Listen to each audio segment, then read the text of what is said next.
Friction force and its dependency. If you are required to push a load on a rough surface or a smooth plane surface, which one do you prefer?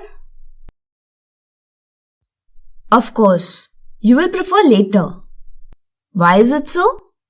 Because it is easy to push the load on smooth plane surface than on rough surface. Let's perform an activity.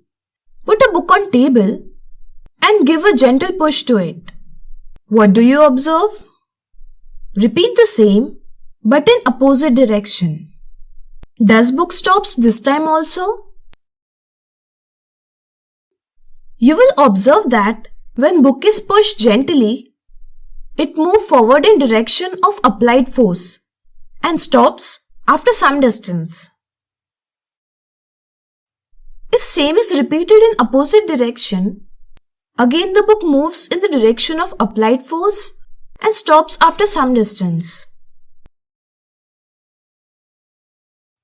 Is there some kind of force that opposes the motion of load and book on the surface? Yes, the force is friction force. The friction force always acts in the direction opposite to the applied force. If force is applied in left direction, friction force acts in right direction and vice versa. This is the force which enables us to walk on ground. If there is less friction, such as when water is spread on floor, it becomes very difficult to walk. You might have seen your friends slipping and falling on the wet ground.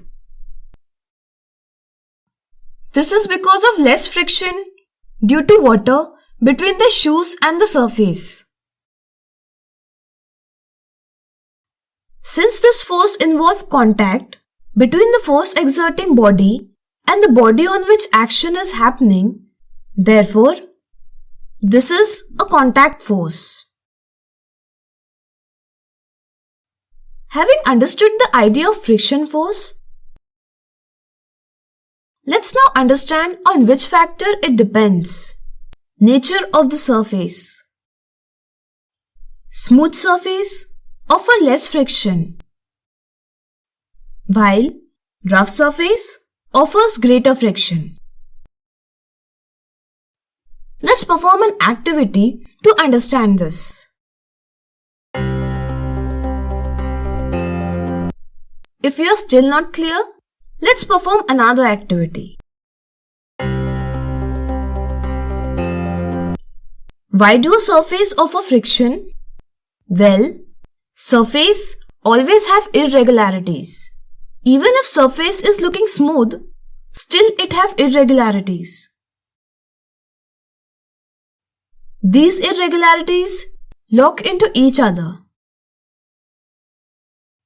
If the applied force is sufficient to overcome the interlocking, then the object starts moving, giving rise to friction. However, if it is insufficient, then object won't move.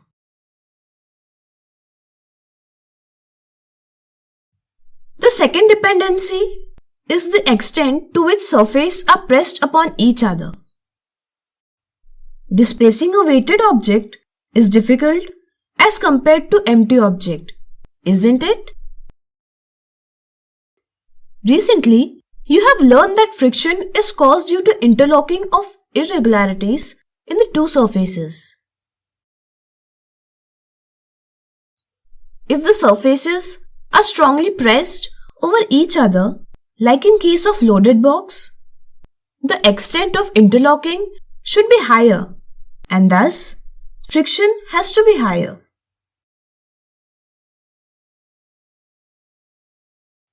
You might have noticed that force needed to start moving an object from rest is greater than force required to keep it moving.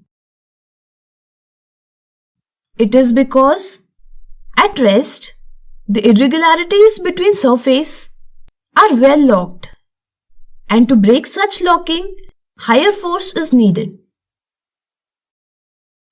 However, once the body starts moving, it does not get enough time to set up lock between irregularities, and therefore less force is needed to keep object moving.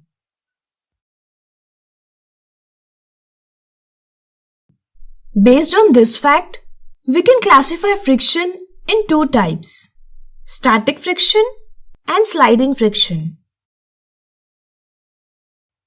Static friction is the measure of force required to overcome friction at the instant an object starts moving from rest. On the other hand, sliding friction is the force required to keep the object moving with the same speed. Obviously, static friction is higher than the sliding friction. I hope you understood this topic well. Thanks for watching.